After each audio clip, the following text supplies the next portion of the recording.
Orduan, laborategiaren helburu haundiena edo da, Euskal Herriak gaur egun dituen erronken aurrean erantzun berritzaileak ematea, hausnarketa berriak egitea, orain arte Euskal Herrigintzak edo zituen erantzun batzuk edo funtzionatzeko modu batzuk, baina orain ditugun erronka globalen aurrean lehenoko erantzunek ez digute balio. Orduan bilatu behar ditugu molde berriak, gazteen ikuspegiak hor txertatu eta pixkat errelatoak edo eraberritu erronka berri hauei aurre egiteko. Guk egiten dugun analisian edo ikusten dugu globalizazioa dela azken hamarkada hauetan mundu mailan eragin duen prozesua handiena.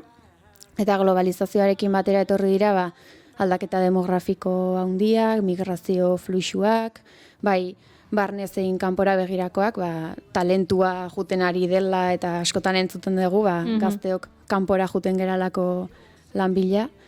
Bestalde klima larrialdia, energetikoki trantsizio bat emateko beharra, erronka ugari ikusten ditugu.